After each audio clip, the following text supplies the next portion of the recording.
بسم الله الرحمن الرحيم سبحان الذي أسرى بعبده ليلا من المسجد الحرام إلى المسجد الأقصى الذي باركنا حوله لنريه من آياتنا إنه هو السميع البصير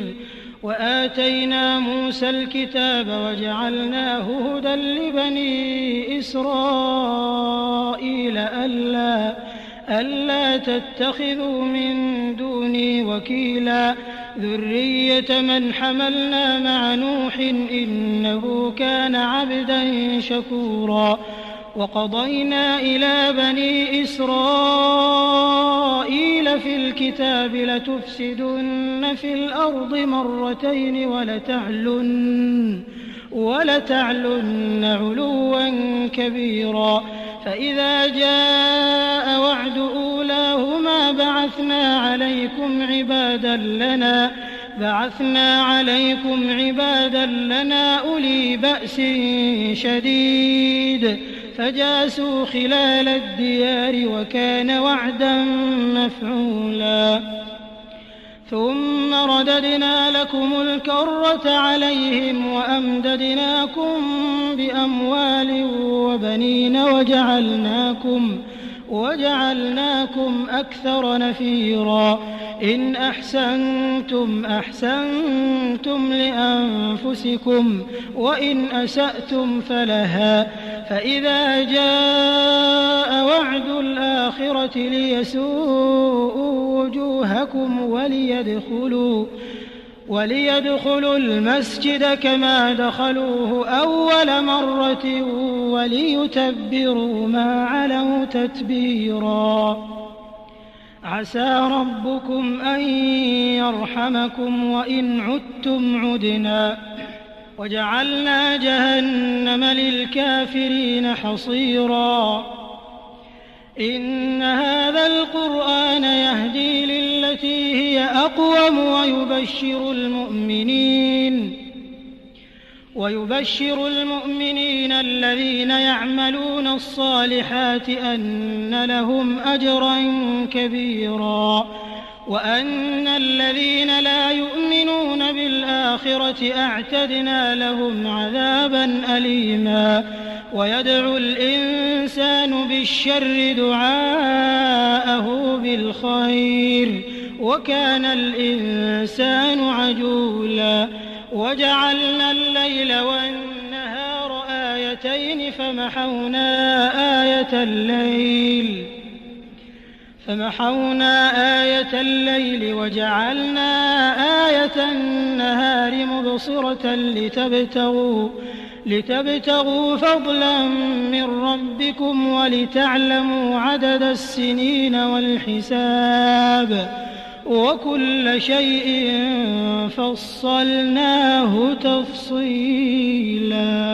وكل إنسان ألزمناه طائره في عنقه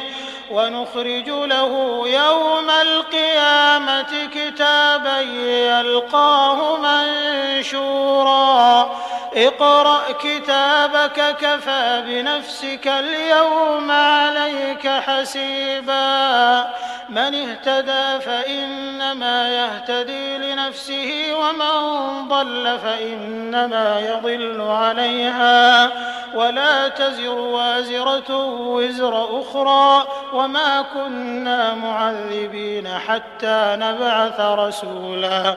وإذا أردنا أن نهلك قرية أمرنا متر فيها ففسقوا فيها فحق عليها القول فدمرناها تدميرا وكم أهلكنا من القرون من بعد نوح وكفى بربك بذنوب عباده خبيرا بصيرا من كان يريد العاجلة عجلنا له فيها ما نشاء لمن نريد ثم جعلنا له جهنم يصلاها مذموما مدحورا دحورا ومن أراد الآخرة وسعى لها سعيها وهو مؤمن فأولئك كان سعيهم مشكورا كلا نمد هؤلاء وهؤلاء من عطاء ربك وما كان عطاء ربك محظورا انظر كيف فضلنا بعضهم على بعض وللآخرة أكبر درجات وأكبر تفضيلا لا تجعل مع الله إلها آخر فتقعد مذموما مخذولا وقضى ربك ألا تعبدوا إلا إياه وبالوالدين إحسانا إما يبلغن عندك الكبر أحدهما أو كلاهما فلا تقل لهما أف ولا تنهرهما وقل لهما قولا كريما واخفض لهما جناح الذل من الرحمة وقل رب ارحمهما كما ربياني صغيرا رب ارحمهما كما ربياني صغيرا ربكم أعلم بما في نفوسكم إن تكونوا صالحين فإنه كان للأوابين غفورا وآت ذا القربى حقه والمسكين وابن السبيل ولا تبذر تبذيرا إن المبذرين كانوا إخوان الشياطين وكان الشيطان لربه كفورا وإما تعرضن عنهم ابتغاء رحمة من ربك ترجوها فقل لهم قولا ميسورا ولا تجعل يدك مغلولة إلى عنقك ولا تبسطها كل البسط فتقعد ملوما محسورا إن ربك يبسط الرزق لمن يشاء ويقدر إنه كان بعباده خبيرا بصيرا ولا تقتلوا أولادكم خشية إملاق نحن نرزقهم وإياكم إن قتلهم كان خطأ كبيرا ولا تقربوا الزنا إنه كان فاحشة وساء سبيلا ولا تقتلوا النفس التي حرم الله إلا بالحق ومن قتل مظلوما فقد جعلنا لوليه سلطانا فلا يسرف في القتل إنه كان منصورا ولا تقربوا مال اليتيم إلا بالتي هي أحسن حتى يبلغ أشده وأوفوا بالعهد إن العهد كان مسؤولا وأوفوا الكيل إذا كلتم وزنوا بالقسطاس المستقيم ذلك خير وأحسن تأويلا ولا تقف ما ليس لك به علم إن السمع والبصر والفؤاد كل أولئك كان عنه مسؤولا ولا تمش في الأرض مرحا إنك لن تخرق الأرض ولن تبلغ الجبال طولا كل ذلك كان سيئه عند ربك مكروها ذلك مما أوحى إليك ربك من الحكمة ولا تجعل مع الله إلها آخر فتلقى في جهنم ملوما مدحورا أفأصفاكم ربكم بالبنين واتخذ من الملائكة إناثا إنكم لتقولون قولا عظيما ولقد صرفنا في هذا القرآن ليذكروا وما يزيدهم إلا نفورا قل لو كان معه آلهة كما يقولون إذا لابتغوا إلى ذي العرش سبيلا سبحانه وتعالى عما يقولون علوا كبيرا تسبح له السماوات السبع والأرض ومن فيهن وإن من شيء إلا يسبح بحمده ولكن لا تفقهون تسبيحهم إنه كان حليما غفورا وإذا قرأت القرآن جعلنا بينك وبين الذين لا يؤمنون بالآخرة حجابا مستورا وجعلنا على قلوبهم أكنة أن يفقهوه وفي آذانهم وقرا وإذا ذكرت ربك في القرآن وحده ولوا على أدبارهم نفورا نحن أعلم بما يستمعون به إذ يستمعون إليك وإذ هم نجوى إذ يقول الظالمون إن تتبعون إلا رجلا مسحورا انظر كيف ضربوا لك الأمثال فضلوا فلا يستطيعون سبيلا وقالوا أئذا كنا عظاما ورفاتا أئنا لمبعوثون خلقا جديدا قل كونوا حجارة أو حديدا أو خلقا مما يكبر في صدوركم فسيقولون من يعيدنا قل الذي فطركم أول مرة فسينغضون إليك رؤوسهم ويقولون متى هو قل عسى أن يكون قريبا يوم يدعوكم فتستجيبون بحمده وتظنون إن لبثتم إلا قليلا وقل لعبادي يقولوا التي هي أحسن إن الشيطان ينزغ بينهم إن الشيطان كان للإنسان عدوا مبينا ربكم أعلم بكم إن يشأ يرحمكم أو إن يشأ يعذبكم وما أرسلناك عليهم وكيلا وربك أعلم بمن في السماوات والأرض ولقد فضلنا بعض النبيين على بعض وآتينا داود زبورا قل ادعوا الذين زعمتم من دونه فلا يملكون كشف الضر عنكم ولا تحويلا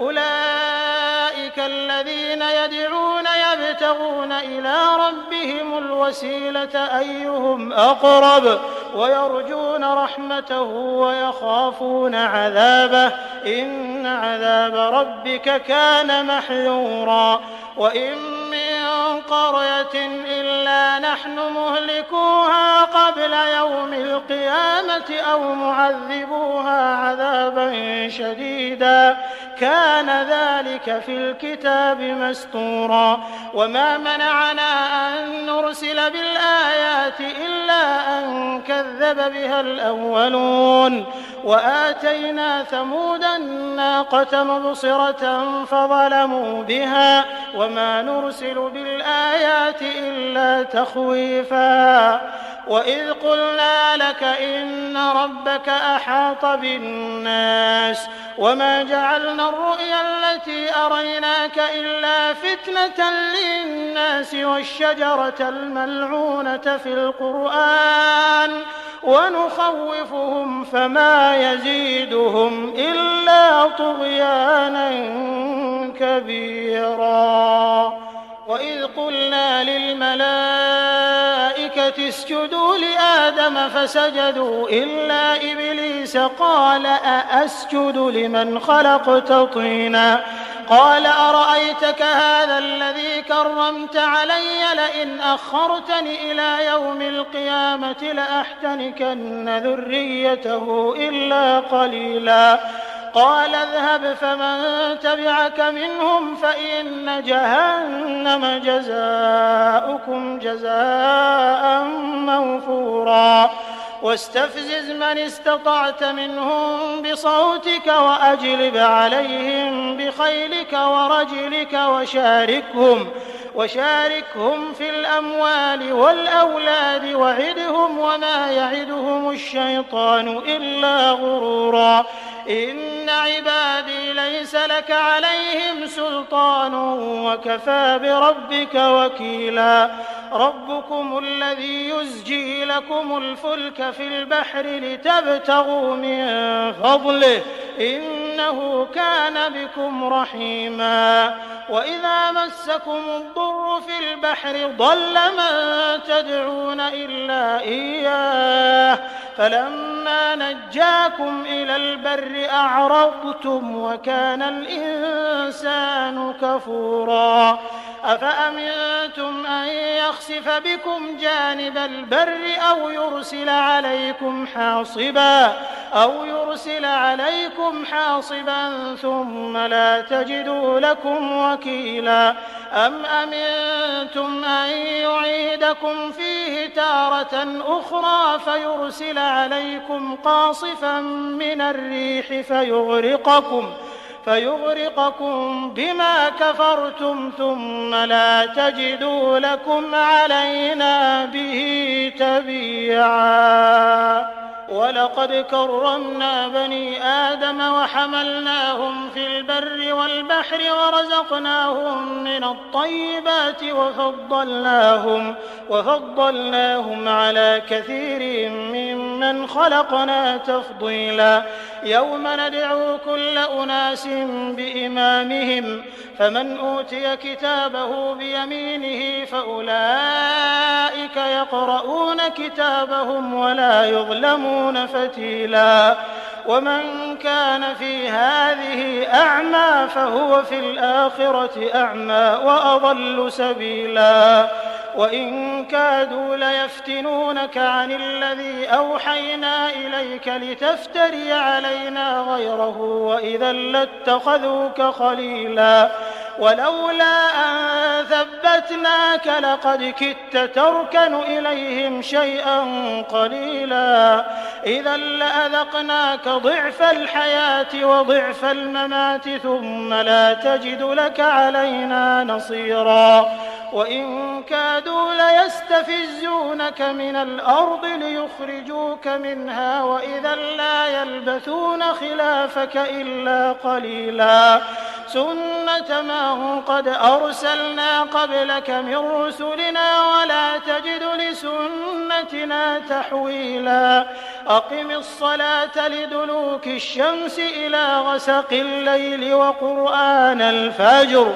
إن قرآن الفجر كان مشهودا ومن الليل فتهجد به نافلة لك عسى أن يبعثك ربك مقاما محمودا وقل رب أدخلني مدخل صدق وأخرجني مخرج صدق واجعل لي من لدنك سلطانا نصيرا وقل جاء الحق وزهق الباطل إن الباطل كان زهوقا وننزل من القرآن ما هو شفاء ورحمة للمؤمنين ولا يزيد الظالمين إلا خسارا وإذا أنعمنا على الإنسان أعرض ونأى بجانبه وإذا مسه الشر كان يئوسا قل كل يعمل على شاكلته فربكم أعلم بمن هو أهدى سبيلا ويسألونك عن الروح قل الروح من أمر ربي وما أوتيتم من العلم إلا قليلا ولئن شئنا لنذهبن بالذي أوحينا إليك ثم لا تجد لك به علينا وكيلا إلا رحمة من ربك إن فضله كان عليك كبيرا قل لئن اجتمعت الإنس والجن على أن يأتوا بمثل هذا القرآن لا يأتون بمثله ولو كان بعضهم لبعض ظهيرا ولقد صرفنا للناس في هذا القرآن من كل مثل فأبى أكثر الناس إلا كفورا وقالوا لن نؤمن لك حتى تفجر لنا من الأرض ينبوعا أو تكون لك جنة من نخيل وعنب فتفجر الأنهار خلالها تفجيرا أو تسقط السماء كما زعمت علينا كسفا أو تأتي بالله والملائكة قبيلا أو يكون لك بيت من زخرف أو ترقى في السماء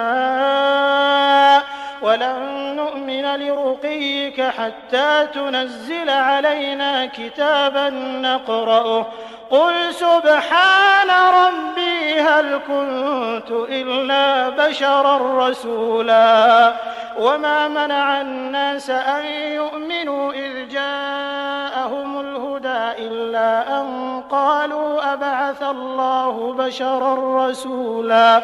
قل لو كان في الأرض ملائكة يمشون مطمئنين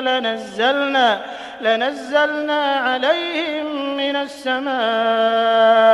ملكا رسولا قل كفى بالله شهيدا بيني وبينكم إنه كان بعباده خبيرا بصيرا ومن يهد الله فهو المهتد ومن يضلل فلن تجد لهم أولياء من دونه ونحشرهم يوم القيامة على وجوههم عميا وبكما وصما مأواهم جهنم كلما خبت زدناهم سعيرا ذلك جزاؤهم بأنهم كفروا بآياتنا وقالوا أئذا كنا عظاما ورفاتا أئنا لمبعوثون خلقا جديدا أولم يروا أن الله الذي خلق السماوات والأرض قادر على أن يخلق مثلهم وجعل لهم أجلا لا ريب فيه فأبى الظالمون إلا كفورا قل لو أنتم تملكون خزائن رحمة ربي إذا لأمسكتم خشية الإنفاق وكان الإنسان قتورا ولقد آتينا موسى 9 آيات بينات فاسأل بني إسرائيل إذ جاءهم فقال له فرعون إني لأظنك يا موسى مسحورا قال لقد علمت ما أنزل هؤلاء إلا رب السماوات والأرض بصائر وإني لأظنك يا فرعون مثبورا فأراد أن يستفزهم من الأرض فأغرقناه ومن معه جميعا وقلنا من بعده لبني إسرائيل اسكنوا الأرض فإذا جاء وعد الآخرة جئنا بكم لفيفا وبالحق أنزلناه وبالحق نزل وما أرسلناك إلا مبشرا ونذيرا وقرآنا فرقناه لتقرأه على الناس على مكث ونزلناه تنزيلا قل آمنوا به أو لا تؤمنوا إن الذين أوتوا العلم من قبله إذا يتلى عليهم يخرون للأذقان سجدا ويقولون سبحان ربنا إن كان وعد ربنا لمفعولا ويخرون للأذقان يبكون ويزيدهم خشوعا. قل ادعوا الله أو ادعوا الرحمن أيما تدعوا فله الأسماء الحسنى ولا تجهر بصلاتك ولا تخافت بها وابتغ بين ذلك سبيلا. وقل الحمد لله الذي لم يتخذ ولدا ولم يكن له شريك في الملك ولم يكن له ولي من الذل وكبره تكبيرا.